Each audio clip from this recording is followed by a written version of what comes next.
Dyburių kaimo pakraštyje yra smėlynas, vadinamas Šiaušeline. Netoli tos vietos laukuose buvo didžiulis akmuo, vos išsikišęs iš žemės. Lyg kokia šokio aikšteliai specialiai paruošta vieta būtų. Tas akmuo buvo vadinamas Mulkio akmeniu. Pavadinimas jo kilęs nuo to, kad ant to akmens žmonės suritino iš laukų kitus stambius akmenis. O kažkoks žmogelis iš tų akmenų sukrovė žmogystą, taip vadinamą mulkį. Žmonės pasakodavo, kad naktimis ant to akmens susirinkdavosios raganos ir šokdavosios, o jei kas pavėlavęs eidavo į dyburius, tą paklaidindavosios. Vargšas maklinėdavo aplink savo trobą 14 kartų ir atsipažindavo tik tada, kai sugėdodavo pirmasis kaimo gaidys, o raganos sprukdavo į savo buveinę. Šis akmuo aprašytas Tarasenkos knygoje Pėdos akmenyje. Smetonos laikais šį akmenį skaldė ir vežė skaldą prie tiesiamo plento per Mamių kaimą. Tarybiniais metais melioratoriai iškėlė tai, kas liko iš to akmens, ir 3 didžiuliais traktoriais atvilko prie Aleksandravos sankryžos Palangos Šiaulių kelyje. Dabar jis ten ir yra. Iš tikrųjų, gražus tas mūsų kraštas. O ypač tai pajunti, kai stovi ant aukšto Minijos skardžio ir žvelgi į neaprėpiamas tolumas, apaugusias žaliais pušynėliais, tarp kurių žalios lankos, apjuostos melsva Minijos vaga. Tik gaila, kad šį grožį mažai pastebi tie, kas čia gyvena. Kasdieniai žemdirbių rūpesčiai dažnai taip prispaudžia žmogų, kad nebėra laiko, nors trumpai sustojus pasigėrėti nuostabių gamtos tvarinių. Net nepajunti pavasarinių žiedų kvapo, neįsiklausai į paukščių čiulbesį. O tūlas patekęs į kaimą pastebi nepaprastą gamtos įvairovę ir grožį. Sustokime ir apsidairykime. Dyburiai. Dyburių kaimas įsikūręs Plungės rajone, Šateikių seniūnijos teritorijoje. Iki 1951 metų Dyburiai priklausė Kretingos apskričiai, Kartenos valsčiui. Pagal senų žmonių pasakojimus, kaimo pavadinimas yra kilęs nuo čia gyvenusio žmogaus Dyburio pavardės. Vėliau, po Valakų reformos, čia buvę apgyvendinti dar 8 ūkininkai, bet kaimo pavadinimas taip ir likęs – Dyburiai. Iš vakarų pusės kaimą supa Minija su savo garsiuoju Vilko vingiu, kuris užima maždaug 37 hektarų plotą ir yra apaugęs gražiu vešliu mišku. Dyburių kilpą sudaro maždaug 4 km ilgio Minijos vingis. 4 km ruože upės dugnas pažemėja 9 metrus. Kilpoje ištisiniai akmenys dugne, tarp kurių žolės. Priskaičiuojama 11 slenksčių, daugybė kaskadų bei rėvų.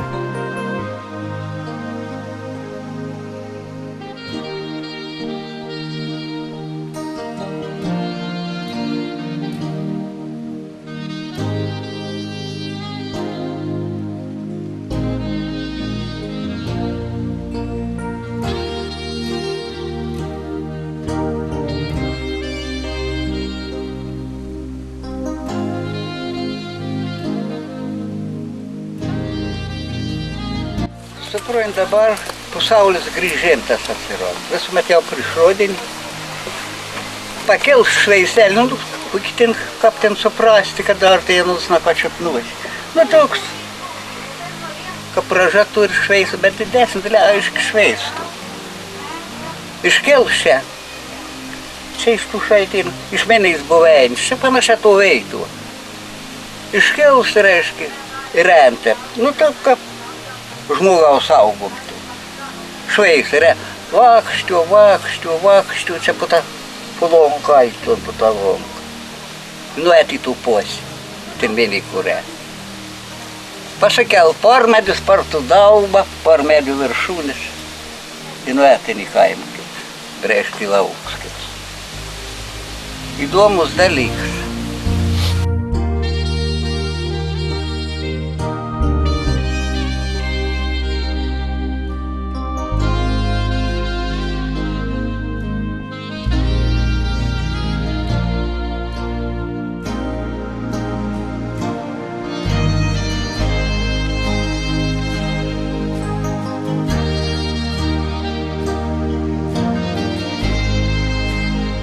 Nu, exact parodii kur tos gražus veids, o, čia sak, tikra ta veitelį žemaitė jie nematyti dar.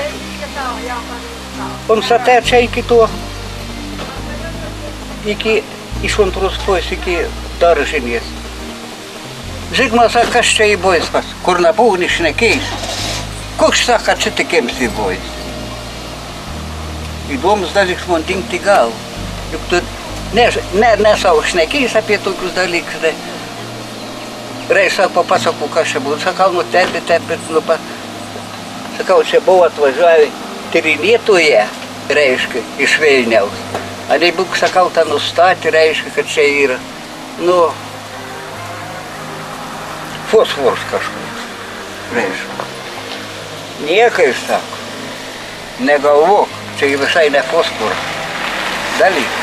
Čia jis, sako, kur nors papuolęs, iš oro kažkoks radinys. Skevalder, sako. Ir čia viskas, sako, nu to ir yra. Sako, 100% garantavau, kad tas yra. Man tas, sako, rodo tep. Kur tu velnių žinoja, kad nebuvo nešnekėjęs, užkart pasak, sako, man rodo, kad kas šis, sako, į boiską pasak. Įdomu žmogus. Čia, sako, viskas kažkoks yra.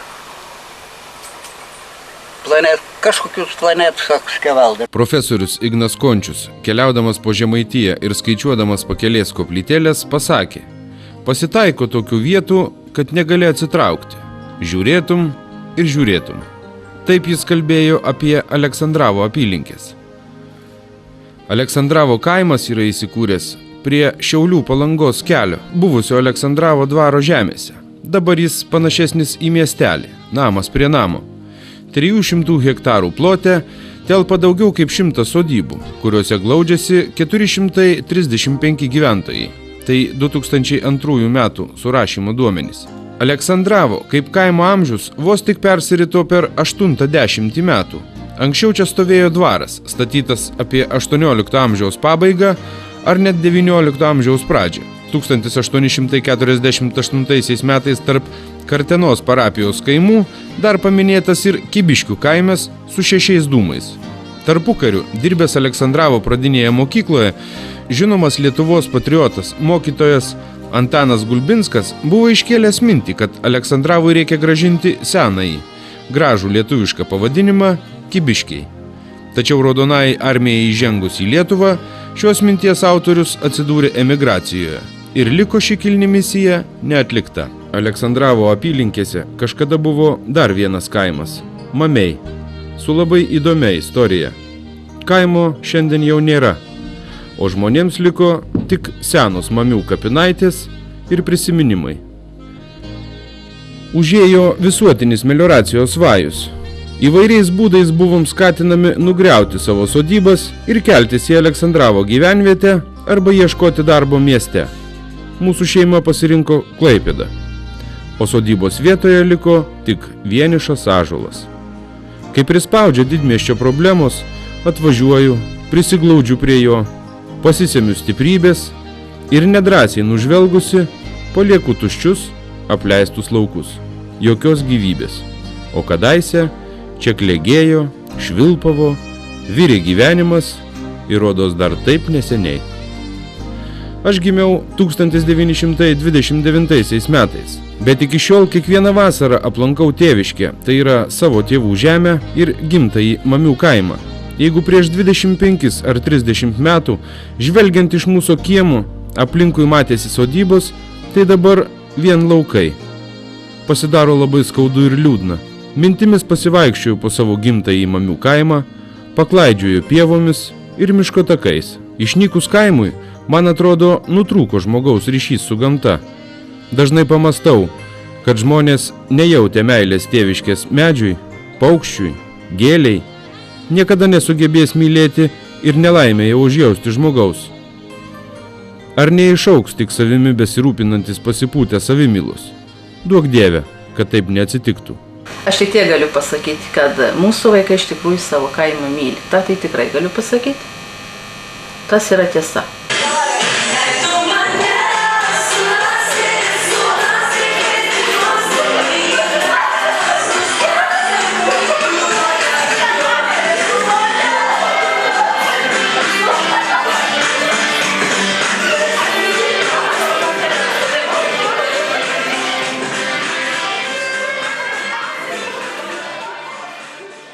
Mes pridarėm daug klaidų ir tais tarybiniais metais ir visais kitais metais. Galbūt dabar kitaip atrodytų viską. Bet mes buvom jauni žmonės, mes norėjom veiklos, mes turėjom. O labai lengva pasakyti žmogui, kas sako, o aš pragyvenau gyvenimą ir niekam nenusikaltau politiškai. Tu buvai tinginys. Aš prisimenu tokių žmonių. Tu tinginys, tau niekas nebuvo įdomu, tau nieko nereikėjo, tai jis niekam nenusikalto. Tai ir man atrodo, kad ir vaikai, jie mato dabar kitą aplinką ir mes kalbėjom, kad jiems kitas prioritetas yra, mato, kad išvažiuoja žmonės į užsienį, mato, kad geriau ten gyvena, mato, kad daugiau uždirba. Tai aišku, kad jis daugiau rinksis užsienį negu kad gimtąjį kaimą. Čia skaudu, bet tai yra tiesa. Bet ne nuo mūsų tai priklauso. Mes darykim tą, ką mes galim padaryti. Pavyzdžiui, man Dievas davė proto, aš daugam papasakoju, ko tu sako plėšais. Man Dievas davė tiek proto, kad aš galėjau ne tik pati išmokti skaityti, bet dar ir kitus mokyti skaityti, rašyti, mokyti mąstyti. Taigi aš esu tam Dievui skolinga. Aš turiu dar, galiu atidėti. Tai ir dirba. Ir dirbam veltui, dirbam naktį prie šitų projektų ir kalam tą, kad ir kaip čia ir kalbėjom, nors mes matom, kad tie vaikeliai dar tyli jie mūsų, tyli. Bet jeigu kažką tokį įdomaus, gražaus, jie pamato, kad mes padarom. Esu dailė išmokyta, moku gražiai jausti. Esu dailė išmokyta, moku gražiai jausti.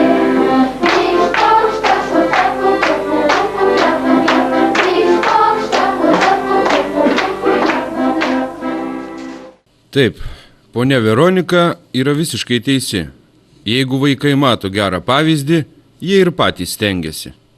Aleksandravo kaimo žmonės gali didžiuotis, kad turi jau tradiciniu tapusi gražų renginį – folkloro šventę, kurią organizuoja kaimo mokykla. Šventėje visada dalyvauja Šateikių ir Narvaišių mokyklų folkloro kolektyvai. Stengiasi visi – tiek suaugę, tiek vaikai. Suaugę žino, kad visa tai padės išugdyti vaikams meilę savo kraštui, na, o vaikai savo ruoštų deda tvirtą pamatą savo pasaulėžiūrai. Istorija ir vaikų ateitimi rūpinasi Aleksandrave įkurta asociacija Vizijos. Kaip be pavadinsi, nepagadinsi. Asociacija ar bendruomenė, svarbu jos veikla. Na, o asociacija Vizijos jungia Plungės rajono Šateikių seniūnijos Mamių, Dyburių, Baltmiškių, Pakutuvėnų ir Aleksandravo kaimų 500 gyventojų. Jis susikūrė 2004 metais kovo 11 dieną. Bendruomenės tikslas – propaguoti atjautą, savitarpio pagalbą, skatinti gyventojus spręsti viso kaimo reikalus, teikti informaciją apie gyvenimo naujoves, puoselėti ir saugoti vietovės gražią gamtą, senas tradicijas bei kultūrinį paveldą. Veiklos pradžioje bendruomenės taryba aplankė visas socialiai remtinas šeimas ir išsiaiškino, kokios pagalbos joms reikia. Užmezgė ryšį su švedų finansuojamu Cyrulio vaikų dienos centru, gavo labdarą ir atkreipė valdžios dėmesį į kritiškoje būklėje gyvenančias šeimas. Pirmaisiais veiklos metais, organizuojant filantropinius renginius, asociaciją rėmė Žemaičių fondas pagal programą Mes jau kartu. Tais pačiais metais kaimo moterims kilo mintis kaupti medžiagą apie teritorijoje buvusių kaimų tradicijas, buitį, papročius, prisiminimus bei pasakojimus. Tuščiose buvusios Aleksandravo kolūkio kontoros patalpose buvo įrengtas kraštotyros muziejus. Čia buvo patalpinta visa senovinė linų apdirbimo įranga ir daugybė kitų buities reikmenų. Kraštotyrinėme darbe talkino Anicetas Tonkus, gyvenantis Marijampolėje, surinko iš bažnytinių archyvų medžiagą apie kaimų gyventojus nuo 1775 metų. Išaiškino senovinius šių kaimų pavadinimus. Birutė Liaučienė aprašė išnykusių Mamių kaimo papročius, gyventojų buitį. Valerija Domarkienė ir Staselė Stopelytė padėjo pastatyti audimo stakles. Surinkta ir restauruota virš 70 senovinių nuotraukų apie kaimų etnokultūrinį gyvenimą. Buvo surengtos parodos Aleksandravo kultūros namuose, taip pat prie Pakutuvėnų bažnyčios, Plungės centrinėje bibliotekoje. Projektą Tai išsaugokime ateinančioms kartoms parėmė ir Lietuvos Respublikos kultūros ministerija.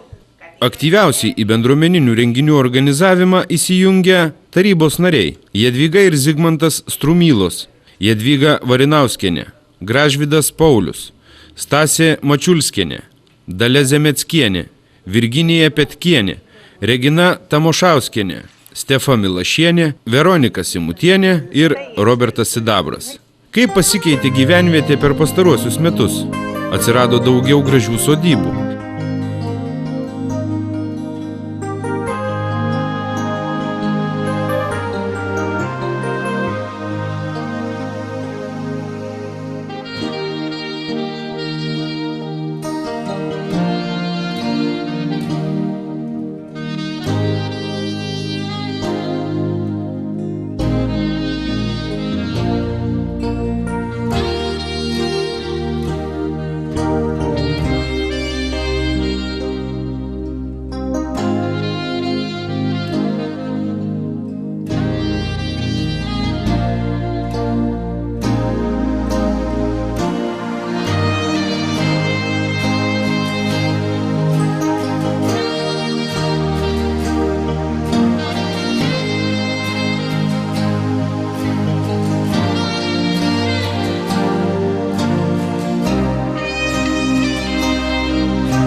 Geriau prižiūrimi bendro naudojimo plotai. Dekoratyviniais medeliais buvo apsodinta pagrindinė kaimo aikštė. Šį projektą parėmė Žemaičių fondas. Atsirado kaime kultūrinių renginių. Kasmet prieš Antanines organizuojamos kaimo šventės, sportiniai renginiai, koncertai, įvairios vakaronės. Su artėjančiu pavasariu šventę pradės šeimininkai Aleksandravo pagrindinės mokyklos folkloro kolektyvas, toliau svečiai iš Narvaičių ir Šateikių. Visiems linkime geros nuotaikos, džiugių akimirkų.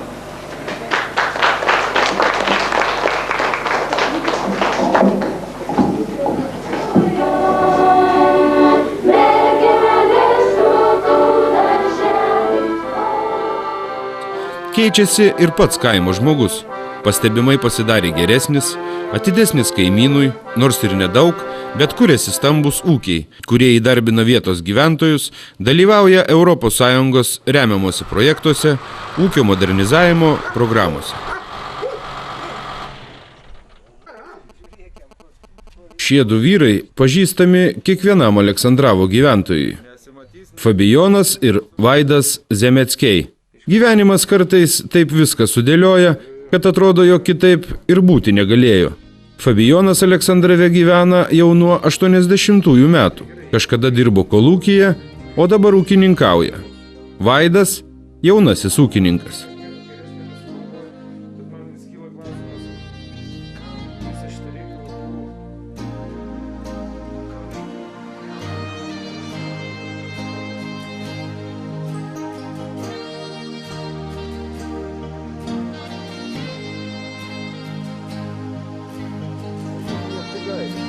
Čia vat išbuvęs, o neišvažiavęs, kur nori tas į Aukštaitiją. Ne, aš taip nepatenkinęs. Antanas Lučinskas. Šie kadrai buvo nufilmuoti 2002 metais. Pradėjau dirbti šią Aleksandravą ūkyje, logis agronomu. Ir kelis metus iš pradžių buvau gavęs patyrę mokykloje, kadangi iš mano mokytojai buvo. Tai padėjom ten 3 metus turbūt. Paskui čia nupirkau. Ir čia Seną sodybą. seną sodybą Laurą, pradėjau aš čia vakarais, sekmadieniais dirbti. Ir Labai didelis darbininkas, pasakysiu. Aleksandrave aš nematau tokio darbštaus žmogaus. Labai darbštus, turi laisvą valandėlę, jisai krapštasi, kalą, kasą dirba, matot, va šitokios pridirbo.